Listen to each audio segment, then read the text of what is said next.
Our next steps to space. This time we go back to the moon to learn to live, to work, to invent, to create. Today's News Talk Radio, TNT. Welcome back, ladies and gentlemen, to this live broadcast. We're in hour number 2 here at TNT, Today's News Talk. I'm Patrick Henningsen, your host. Now, I want to bring on to the program someone who needs no introduction, Jackie Walker. She is a political activist herself, excommunicated from the UK Labour Party. She is also a great advocate for human rights and especially for the people of Palestine. Jackie is on the line right now. Jackie, thank you for joining us this week. Thank you for asking me. Jackie, we've seen some incredible things over the last couple of months. We are living in extraordinary times. We have seen things in politics that just are incredible, quite breathtaking. To see a sitting prime minister take to the podium in front of Downing Street, not to give a State of the Union address or to make some sweeping, but to deride a candidate of what they regard as a fringe party in a by-election. I mean, what is going on here, Jackie? I want to hear your reaction to the situation and then talk about the broader issues, but go ahead, Jackie. Well, I think that's a measure of how really scared they are. And in a way, I mean, that's thrilling for people like me, because it just shows that they realize how deep our ideas have gone and how much our critique has been taken on by so many in the electorate. So for me, that's in a way great that that's happened. But if you think about it, it's really shocking. As you say, this is one person getting into Parliament, and yet they're that scared. But the way I see this, and I don't know how much of this your listeners might know, but to me, this is, if you like, the second part of the anti-Semitism witch hunt, which has been going on in the UK, certainly since Jeremy Corbyn became the leader of the opposition. And just for those of our listeners and viewers, Jackie, who aren't familiar with your story, you've been at ground zero of this issue from the very beginning. Just give us a very brief summary of your story and then bring us to the present day on this. Okay, so I'm either very fortunate or not to be both Jewish and Black. I've been an activist, an anti-racist activist, probably 40 or 50 years, or maybe since the time I was born. I was actually born in America. I've got an American passport, and my parents kind of came together during the civil rights movement. My father was from Russia, my mother was from Jamaica, and my mother was deported from America for un-American activities, which I'm kind of proud of. But she was the victim of torture and was broken through it. But if you like, I've actually been in this role since, well, it's my raison d'etre.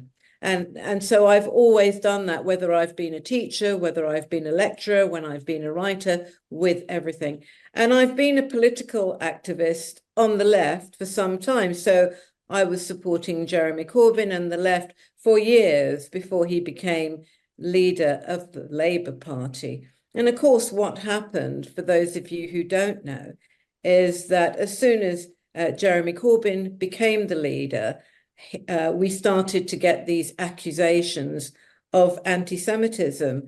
And I mean, it's a bit disputed between me and another activist called Tony Greenstein, but I'm either the first or second person who was expelled from the Labour Party for being an anti-Semite, even though, you know, my husband is Jewish and I'm a member of 3 Jewish organizations. That doesn't matter, because in this little weaponization that's going on, what matters is not whether you're Jewish or not whether you're Black or not. What matters is whether you're a Zionist or not.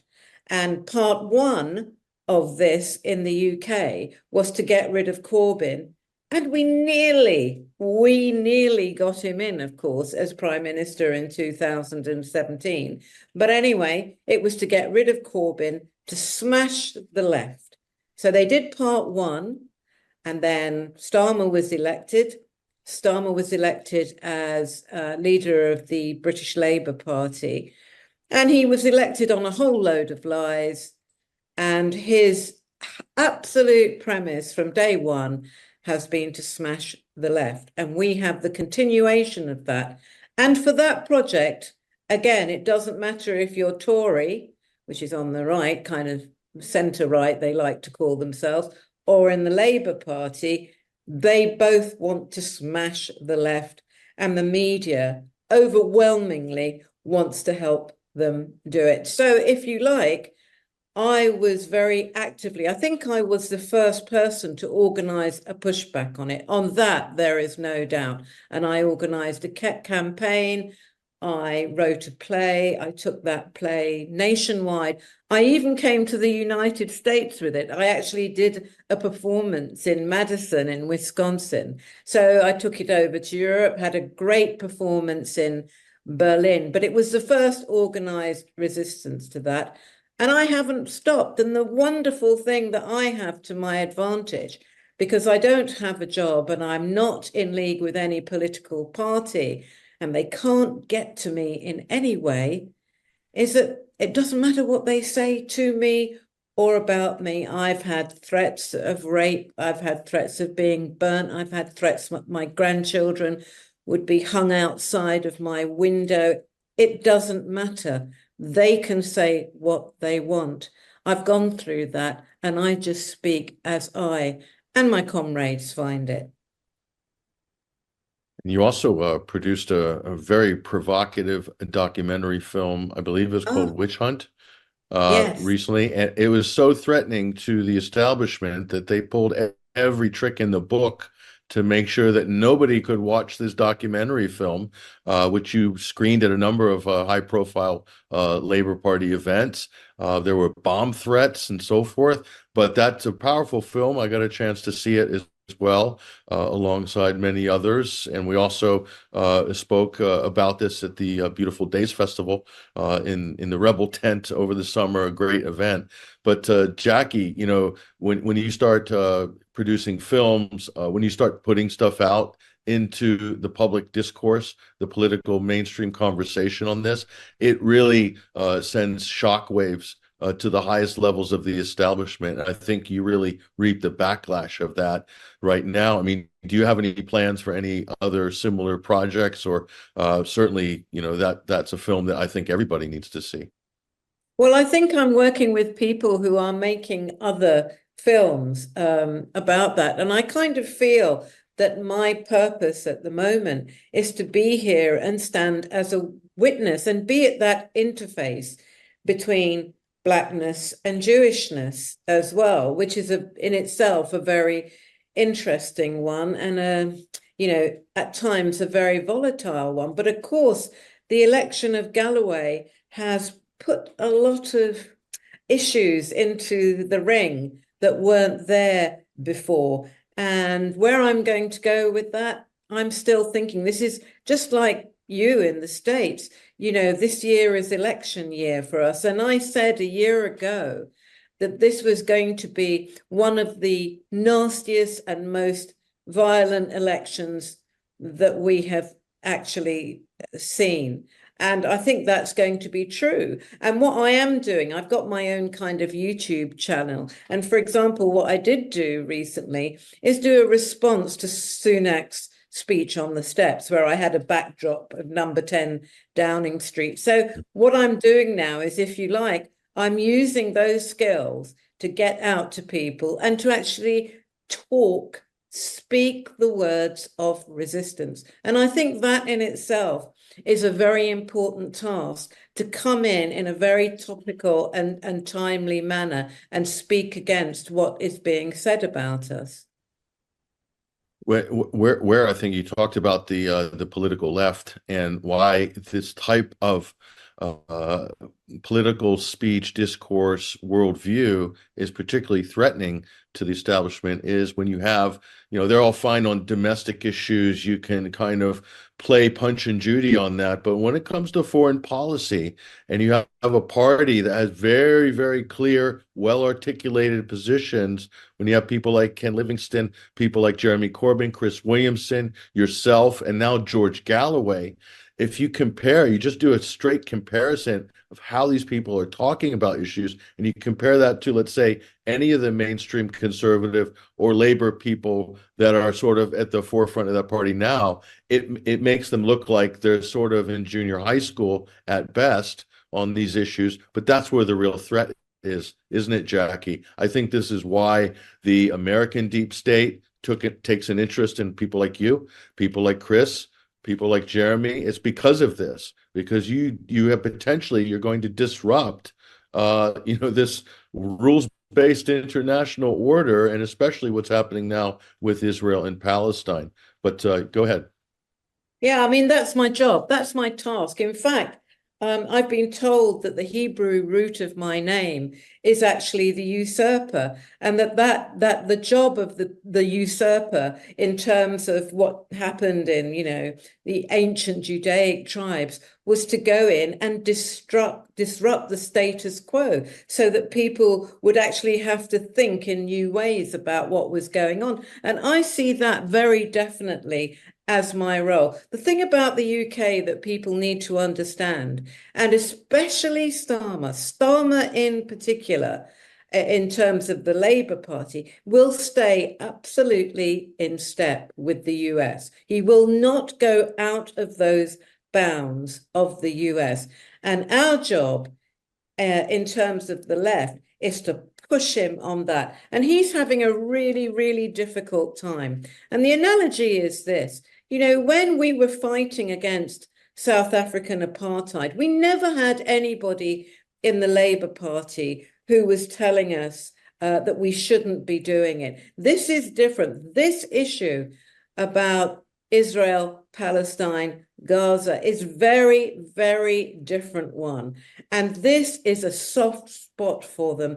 And they know it in the Labour Party. And it's making them very worried. And that's the scale of how worried they are. And I don't know if your listeners realize that, but what they're proposing at the moment is to have a law against any MPs supporting any pro-Palestinian groups and also any pro-climate groups. Now, this is really difficult for them, however, because they're supposed to be doing this in defense of democracy. So the fight is on. I mean, the fight is on. And what we're going to do about that, well, who knows yet?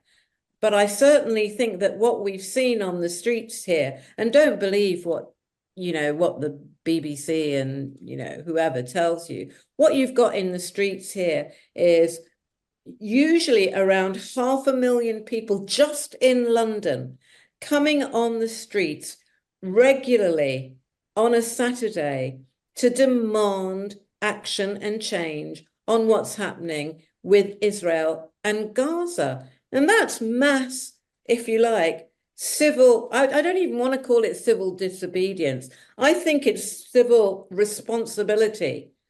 Because the irony of what's happening here is that the people who are demanding that we stop killing mostly women and children, that we stop starving those people to death, are now being called the villains of the peace. But that's no different in a way than what was happening back in Jeremy Corbyn's time, when people who had been lifelong anti-racist were suddenly being called racist. So this is a real ideological battle that's going on. And at the moment, they're losing the ideological battle, which is why you saw the Prime Minister out on the steps of Downing Street.